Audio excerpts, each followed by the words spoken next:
Hello there everyone and welcome back to Resonant Rise.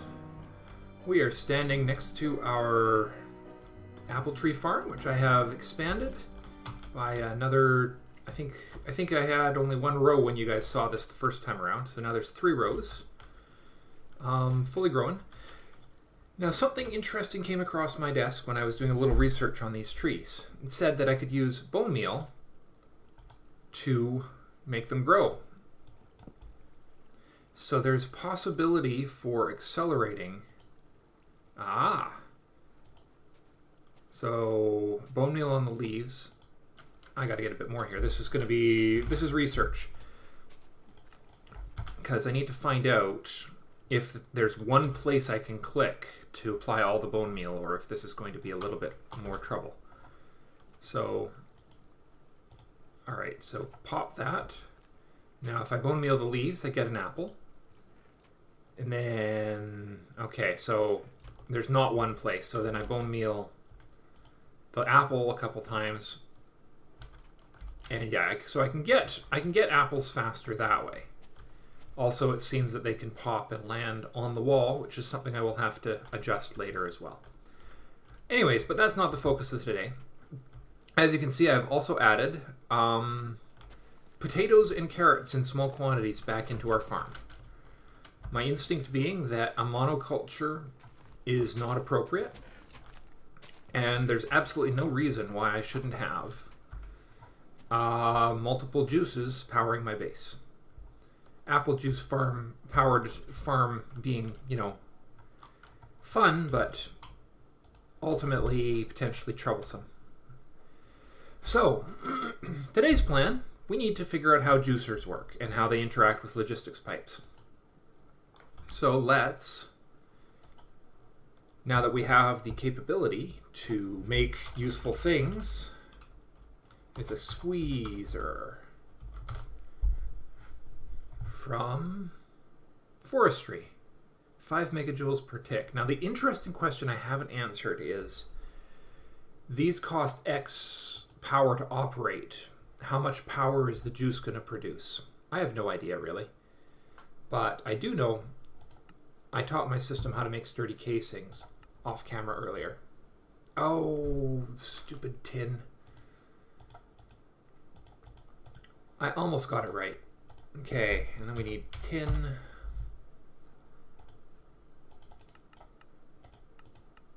This ore dictionary issue is not perfected yet, is it? The ability of crafting systems to recognize these varying varieties of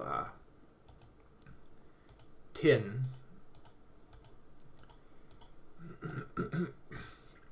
so let's see, what is the squeezer going to produce from when making apple juice? Well, let's go downstairs and have a look. We need to do our research. Oh, actually, yeah, we'll go downstairs. Yeah, we'll be fine, because the elevator, if these guys look a little confused, it's because they're caught up in the attraction system for wither skeletons. So there you go. I've carved another floor out. Yeah, a bit of a spiky slowing issue here right now.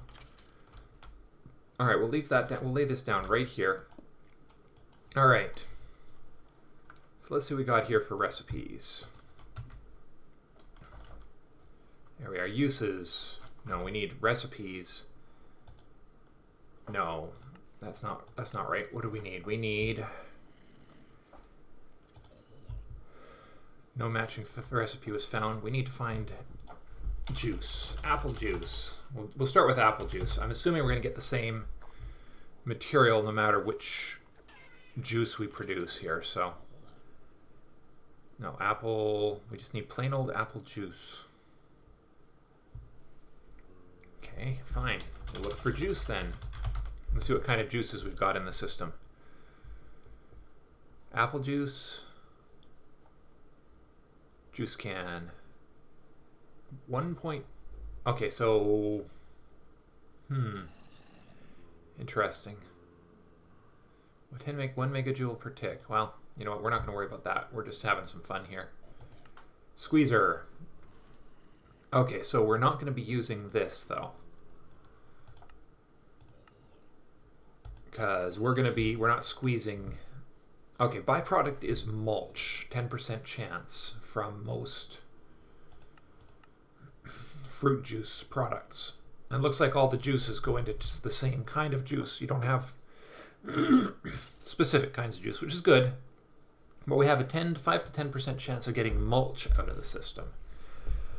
So we're going to have to have the capability of handling that. So we're going to have an input and an output. How? Well, let's get an apple. We'll put an apple in there. There's our recognized recipe. So we're also going to need power,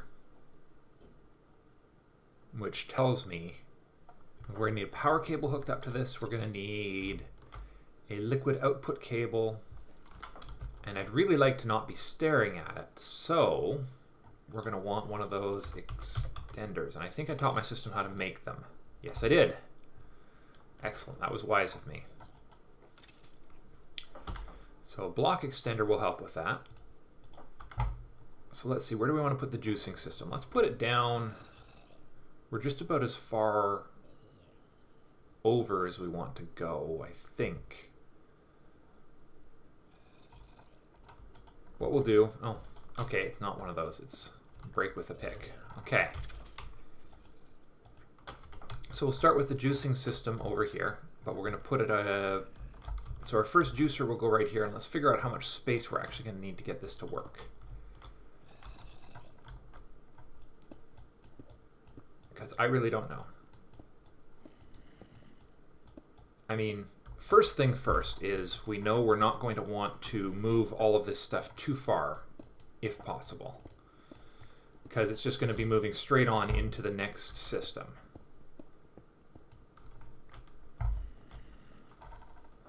So my instinct is to put power cables in first. We'll run a line of power right along the floor here. Actually, maybe we can run it back one further, because that'll give us room to maneuver liquid processing pipes and stuff. I have a sneaking hunch this is going to be a real mess when I'm done. All right, give me a second. I got to go find a power lead and a logistics lead and bring the two of them down here. Actually, there should be a logistics lead not too far away, because we're quite literally right beside the beach. Yeah, right here. Stupid zombies. I really gotta light this place up. I say that every episode, but yeah, so if we just run...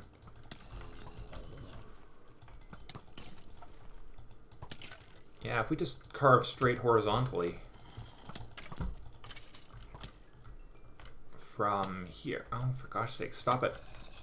Stop it already.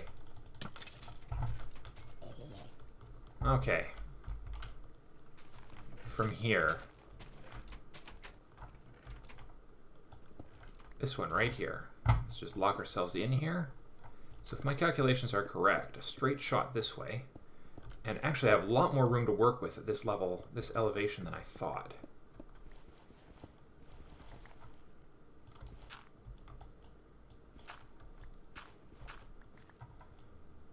Alright, we need torches for sure. Or we're going to have zombies spawning in here, and that would be really problematic.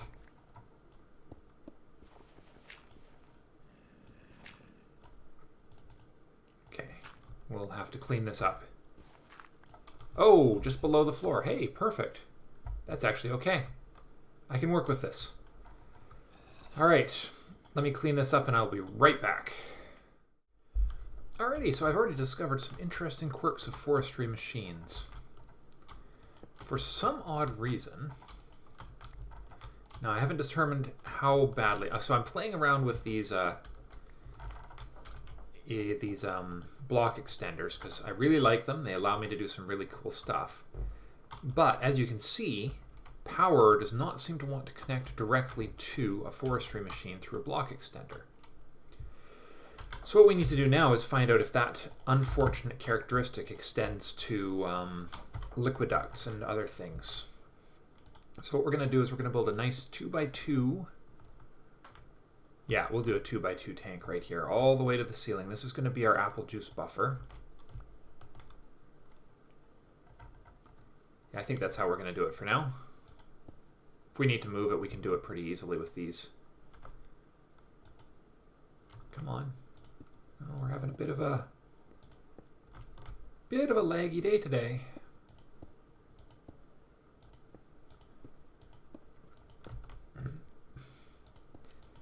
Because we want the finished product to be sort of embedded in the wall. We'll definitely need the rest of this space back here at the back, which is okay for our logistics pipes. See, I'm hoping to not have to move the apple juice logistically, but I want to leave the option open to do that. Yeah, getting power and everything down here was a bit of a bugbear, but not too bad. As you can see, I've actually looped it. Oh, there goes a couple apples. Providing an alternate route for stuff coming from the farming area. So I'm going to just bring this around here. And the ideal situation will be actually moving that power cable to one side or the other. Yes, we'll run it down the side that the tank is not on, because that, and we're just hoping like crazy that. All right, so that goes in there. Now let's see if we can use a logistics chassis to extract the mulch from here. Because that's the physical product that this thing will produce. It's going to produce a mulch. And I've got a basic extractor module. And the only thing it should be able to extract is mulch. And this is our liquiduct. And we're going to tell it, oops. There we are. Oh, it seems to like that. There we are. You need a pneumatic servo. And the other thing this thing has to do is supply. Now that's one of the reasons we're using ignored. So let's throw a couple apples in here and see what happens. So there goes. All right, that worked. Now the mulch is 10% chance of producing. Now can I put that in here for testing purposes? No. The only way we're going to know is if... All right, now let me see. We need to... Can we make a supplier? Right, that was a bit of a problem, wasn't it? There isn't actually a request module, is there? A keep this thing filled module. Oh yeah, there they are. So we need this item sync passive supplier. What's the passive supplier do, I wonder? Well, let's go get one and find out. I have no idea how that one works. Maybe it requests it if there happens to be something in the neighborhood. I can't remember if it requests something if it's in the neighborhood or if it only basically acts as the default destination. Passive. No, we need... Where did it go? There it is. B analyzer. Those are all B modules. Bring me all the things to make this module. And let's find out if we're going to get, if this is going to work the way we hope. Hey!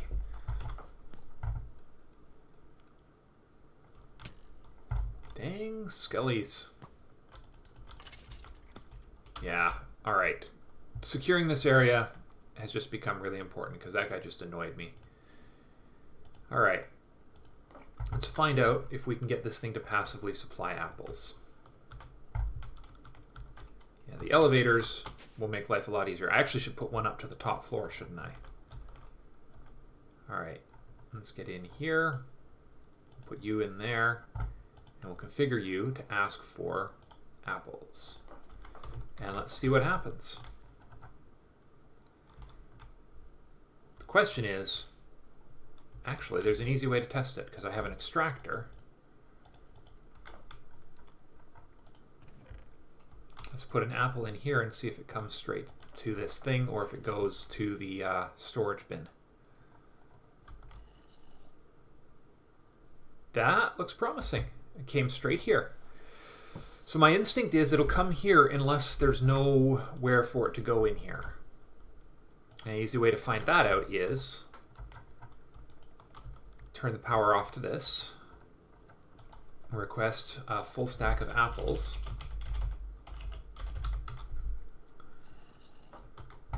No, not here. Apple. No, request a full stack, because that's all that should be able to fit in here is a full stack of apples right there. Oh no.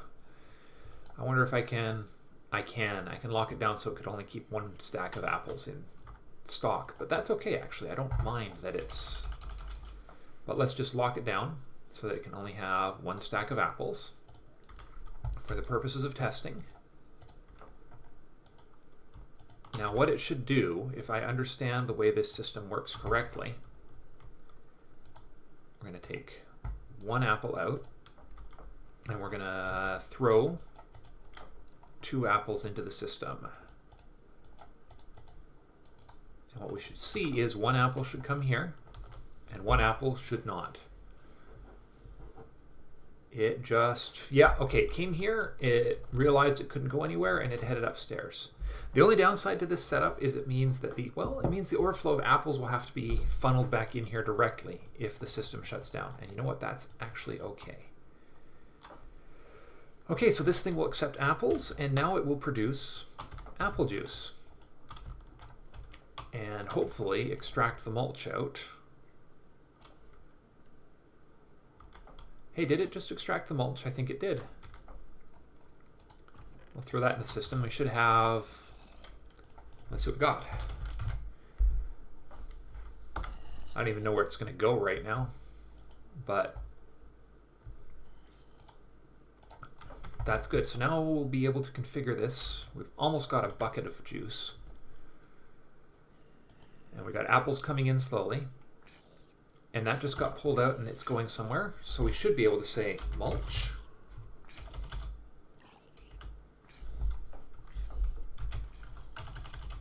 Wonder where it's going. I just saw it get pulled out there, did you? I'm pretty sure I did. Okay, well, this thing does not produce a huge amount, but we might only need one of these running. And then that actually compacts this whole system down a little. We might be able to do something interesting here. So let me see, let me check my notes. Hey, what did I do with my clipboard? That's a good place for it. So let's see what we got here. We've got apple orchard is upsized, and we have a juicing system. Fertilizer conversion. And I'll show you why that's important right now. So, hey, look, a bucket. We have more than a bucket. So if I pull, go into the system and go apple juice, well, we even just go through here. So uses, it can be used to make apple juice.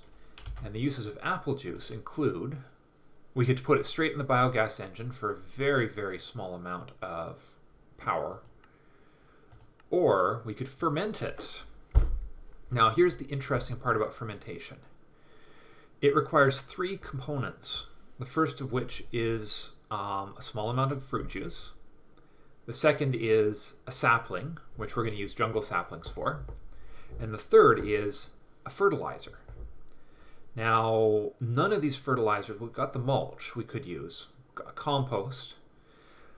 But we're producing, of course, a different kind of fertilizer, namely industrial fertilizer. And as it turns out, all we need to do is teach the system to convert industrial fertilizer into forestry fertilizer. And it's a one-to-one conversion. So we can teach the system how to do that and make better use of our, by the way, 5,000 units of fertilizer that we have now.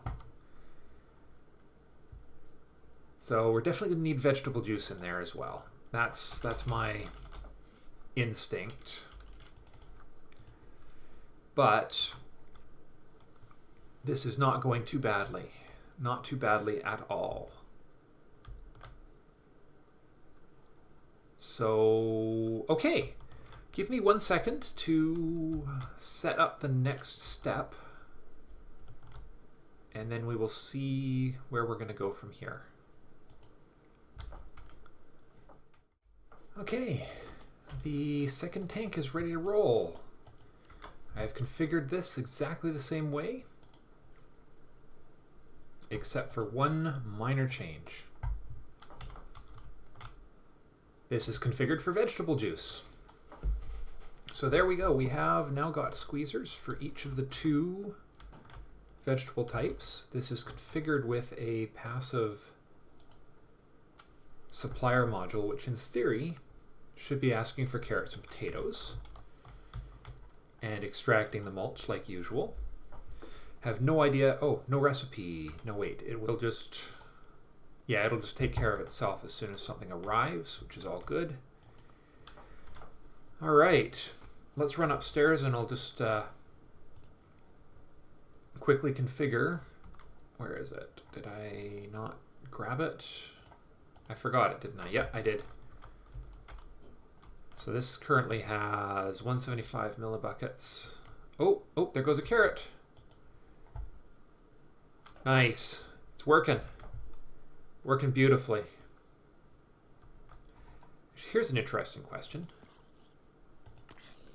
Is this numeric? Yeah, it is. Okay. Let's make it a full stack.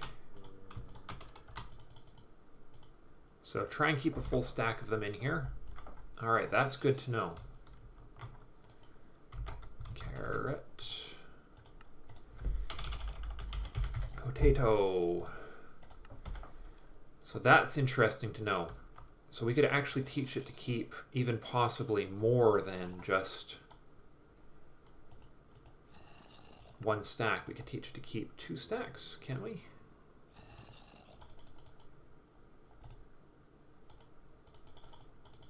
We'll tell it to keep 2 stacks on hand. So it's going to be actively looking for these. And we'll do the same thing with carrots and potatoes. No wonder it was producing so slowly. Now we know. And this one, yeah, we'll configure this one up here to do the same thing. Yeah, if you hold down Shift, you can fill it more quickly. Okay. Into the system you go, you go. So now it should be actively requesting lots of this stuff. Which means we should see, there we go. We should see a lot more activity here now.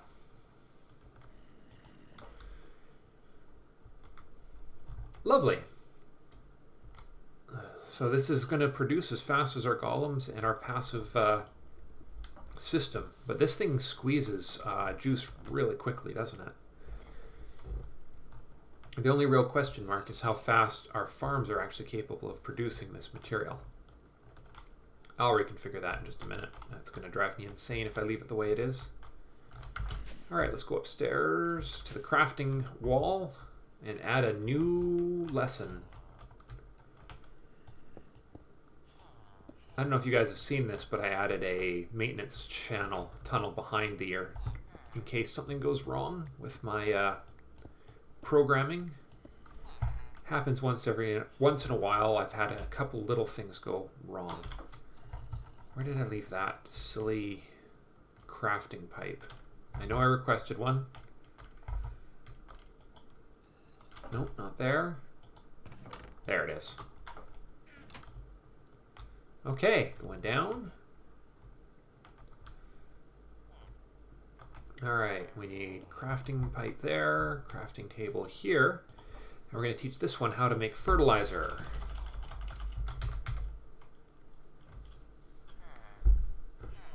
We'll tell it, we want to tell it to, yeah, here we are. We need recipes for this. Shapeless. That one right there. That conversion is going to make this system work beautifully. Because now, in the next episode, I think we're ready to start building... rain. Let's go downstairs. Yeah, in the next episode, we are ready to start building our fermenter. Our pair of fermenters. It's coming. It's a start. It's definitely a start. Now, obviously, these two are, because they're passive requesters, they're not going to fill, they're only going to fill based off of stuff that's been produced since we restarted our farms. None of the stuff that's currently in stock will be brought here.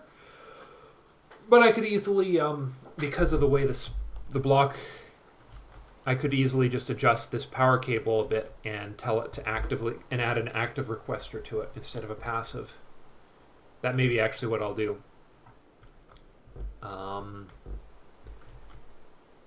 Actively maintain the quantity here. But in the meantime, the way it's set up, it currently just redirects everything available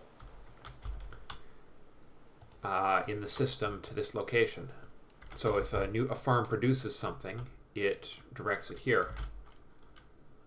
All right, we got to fix this. This is going to drive me insane. Obsessive compulsive disorder is not liking this tank. I don't actually have obsessive compulsive disorder. I'm just mildly obsessive. Slight difference, but I do not have an actual diagnosed medical condition, so one must be careful. All right, and then you can go over, yeah, there. Now then, there's the tank. That's better. And then cable goes there, and cable goes there. Probably not the best setup in the world, but it's the way things are currently going to go. So, nice. It's working. We're going to need a lot more production to get these things really roaring, or to get the actual power system roaring. But this is just this is the beginning. This is where we have to start, because we have to determine how quickly these can produce, and how much more farm we're going to need to actually make it productive enough to be worth the trouble. So, yeah, I think that's just about it for today. You know what? No, it's not. We're going to do one last thing, because it's going to drive me insane if I leave it the way it is. Now that I know how the passive thing works, we really need to put an active requester on each of these. It just makes way more sense. And the way you do an active requester is you need a supply pipe. Now, I don't believe I may have taught the system how to make them. I don't know. There we are. So, nope. Pipe. So do I have any in stock? Provider, no, crafting, provider, fluid. All right, I'll just have to make them. But same deal, except it actively requests the material, so it would actually start using my back stock. Maybe I'll do that later, but I can add that easily enough. Cool. Okay. Well, we will see how well this works in the long run. I have no idea what we're going to get out of this, but the long-term goal is a better power plant. And that's what's going to come next. We've got to redirect these fuels from their buffered tanks to which are probably excessively large. I'll admit that. I may actually shrink these down by 50% because it's going to be going straight into a power system. All right. I'll go check time and just 1 second. Yeah, okay, I was right. This is, that's an episode. So next episode, we will get the fermenters set up and start producing biofuel. And then the biofuel will again get another level of conversion because we're going to actually use biogas, which seems to be the most efficient material to use. But I also have to up the production of these various fruits. You know, there's other fruit varieties. Oh, hold on. Just before I call it an episode, what were those things? I had tons of the silly things. There's some other fruit we were producing that we had crazy amounts of and could be growing in our farm. Oh, yes. Blueberries. Uses. Can we squeeze them into juice? No? That's too bad. Darn it.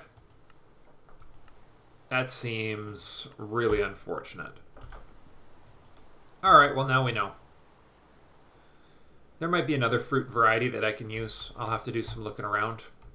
There's also some other ways of producing apples in this game. But we'll do that another time. Check it out. Full stack of necrotic bones and a full stack of skeletons. Pretty cool, eh? Okay, anyways, I digress. Thank you all very much for watching. And I'll see you in the next episode. Bye for now.